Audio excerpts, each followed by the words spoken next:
So, Coach, after reflecting, watching film, Pitt game, what would you see that you can correct? I mean, some things you just maybe overmatched, but what areas you think you can correct? Yeah, I think there was a lot that we could or could correct. I think it's there's a lot of things that played out in that game that obviously we weren't anticipating. We thought we had a great week of practice, and then the game didn't play out the way any of us wanted it to. So, but I thought offensively, like we didn't run very good offense. We didn't get very good shot selection. From pretty much about everyone. And a lot of that was just our movement, our activity, just all around there. So defensively, even though they were kind of scoring early, we were actually doing some pretty good things. We were getting the type of shots we wanted them to take. Now, as the game went on, that went away a little bit. But unfortunately, we talked to our guys like we're a good team when we're really hooked up and we're connected and playing together on both ends of the floor. But our margin for error is pretty thin, like a lot of teams. So when a team comes out and we're not scoring it well, we got to be able to stay in that game. And then vice versa, when they're scoring, we got to make sure that we're getting the right opportunities on the offensive end to keep us in the game. So it's a combination of both. And then I think our first road game and everything it just snowballed on us, and we didn't respond well. But there was, like we always tell our guys, I'd rather learn from winning. This wasn't the timing of the game that we wanted to have happen, so we're incredibly disappointed. All of us were in that outcome. But the important part now is after it's over, make sure we learn from it to avoid that again. Tomorrow, best thing for you, start with run better offense. Would that be a simple fix, or first thing you need tomorrow night?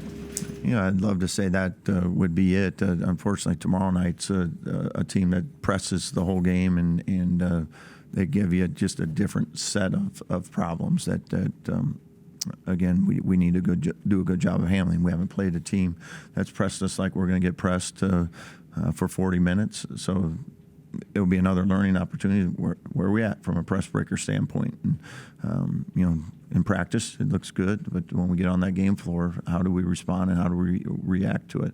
But yes, offensively, we need to be better. We need to get more movement. We need to get better quality shots out of our offense, and then that's a good starting point. And then defensively, I think we've been really good at times this year when we've been engaged and really connected and tough and physical, and I thought we got a little passive as that game went on, and we were just reacting to everything instead of dictating as a defense what the offense was going to do. Watching that game close on the floor right there, it seemed like Pitt was pretty physical with you. Was that a simple thing as they were bumping you out of and taking you out of some of the cuts and things you run, that you just got to, like you said, be more physical, or is there something else you do to respond to that? I mean, they guarded us differently than what we do in practice. They backed off a couple guys and then locked on to a couple, which isn't anything crazy. But again, I just didn't think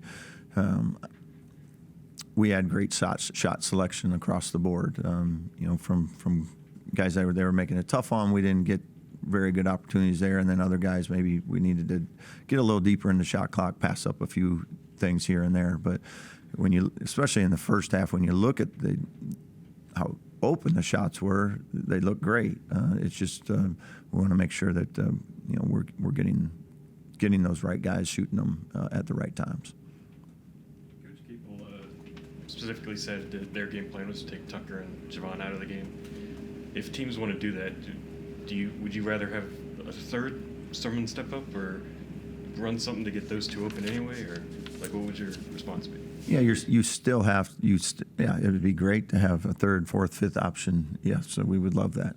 And I thought JP came in the second half and gave us a nice little spark there from three. In the first half, I believe he was 0 for 5 or 1 for 5. I can't remember now, but he couldn't have gotten any more open, cleaner looks than what he got. So sometimes it's just a matter of making those open shots. But again, that's basketball. You're going to make and miss open shots. It's way more than that. But even from a defense or offensive standpoint, yeah, teams are going to try and take Tucker and Javon out of the game. We still have to be able to get them good opportunities that we create, good quality shots for them, and that's as an offense where we got to continue to evolve and find ways to get them open, but also utilizing other options as well, so that by us trying to get them open, it creates better opportunities for everyone, and that's where we got to move on to as an offense. Anything from Jonathan in that game against Pitt?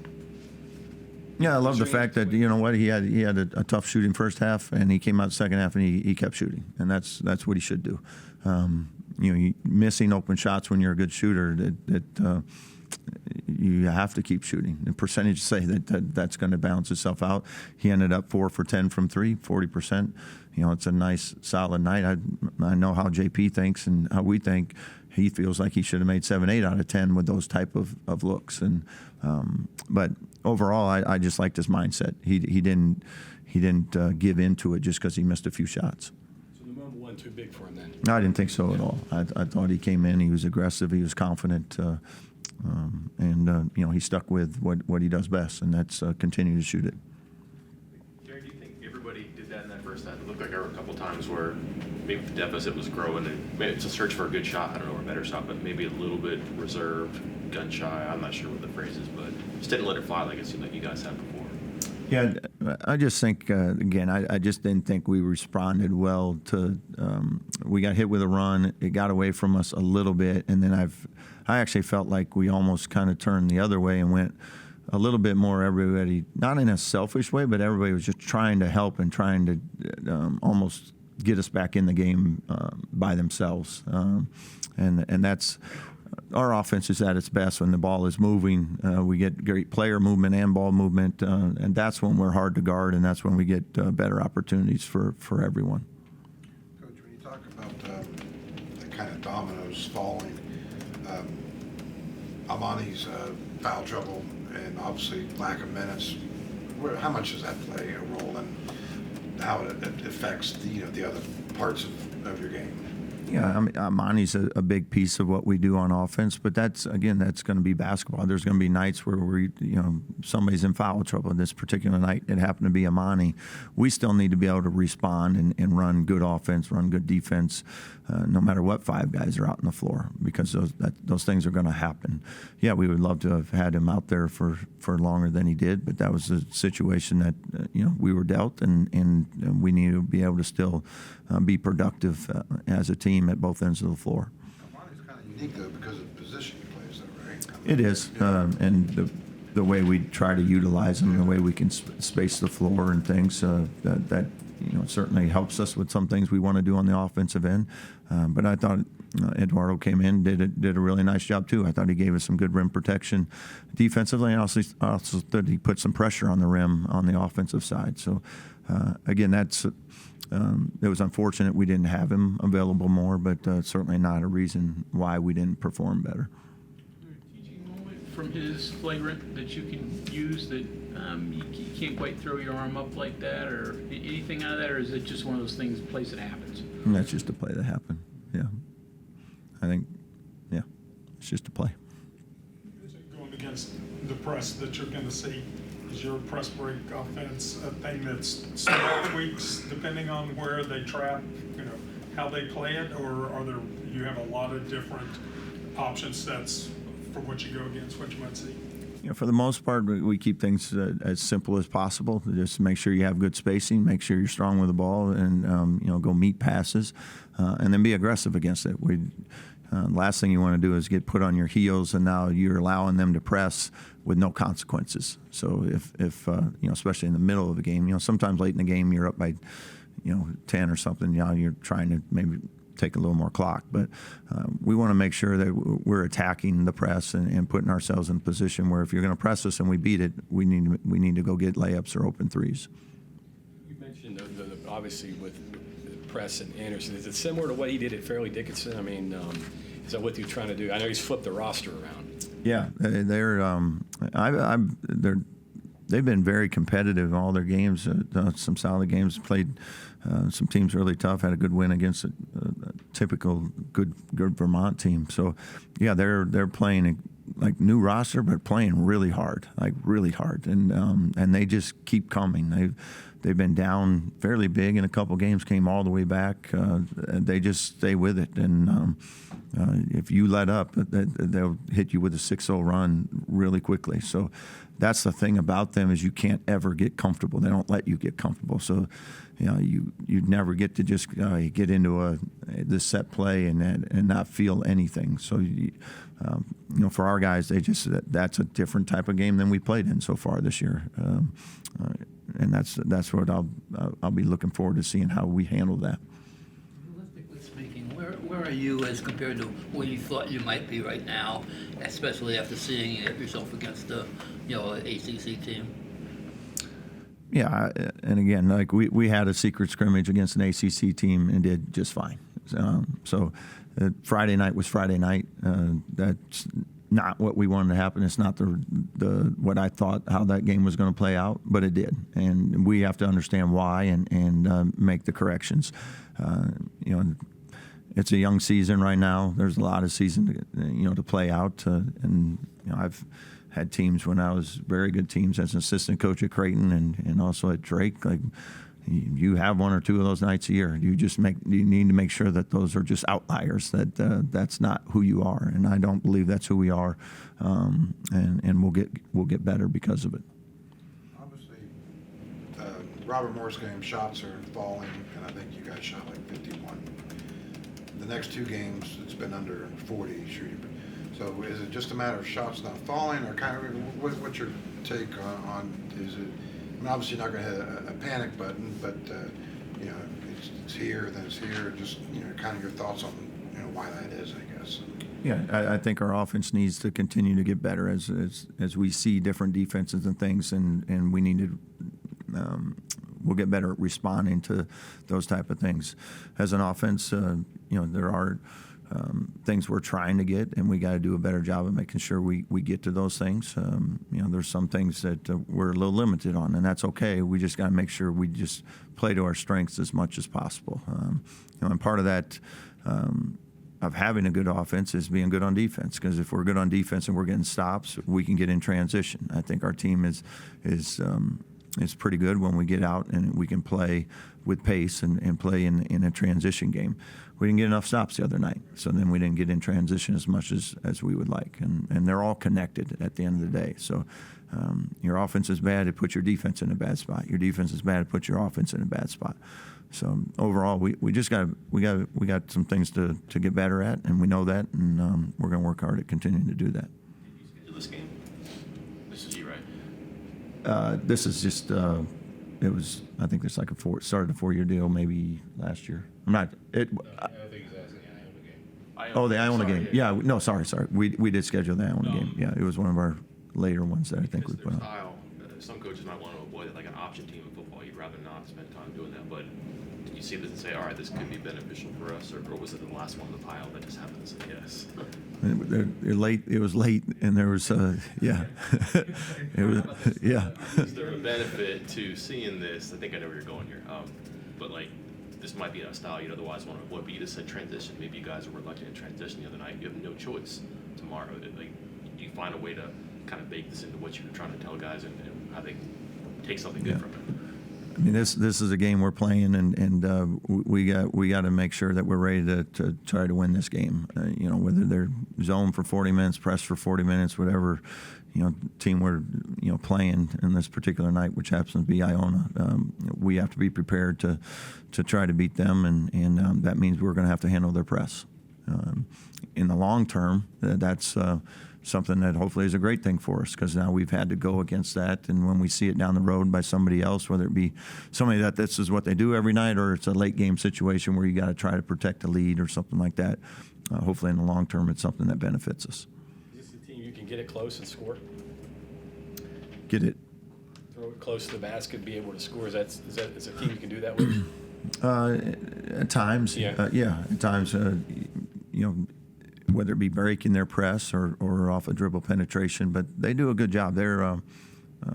they scramble, they fly around, they just play with a lot of activity. So the biggest thing is just being strong with it and not giving them turnovers, especially live ball turnovers that lead to baskets that we can't defend. So we just have to make sure defensively we're always playing 5-on-5, which means we're not turning it over. And then on the offensive end, doing a good job of making sure we're getting the movement that we want and the type of looks that we want to get. Coach, there was a possession on Friday where KJ ended up on Diaz-Graham. If you're going to switch on defense, do you have to have like rules in place, like KJ don't switch onto a forward, or do you let that happen and then you just say if that does happen, well, somebody needs to go over and double team, or how, what's your approach to that? Yeah, there was a little bit of a miscommunication there. Again, that's something that we wouldn't like to have happen, but it did. There was two times in a row where we switched basically our KJ, our freshman point guard, onto their 5-men, which is not advantageous for us. But like we told the guys, okay, it wasn't supposed to happen in basketball. Like, stuff happens, right? So we get that opportunity. They get a switch.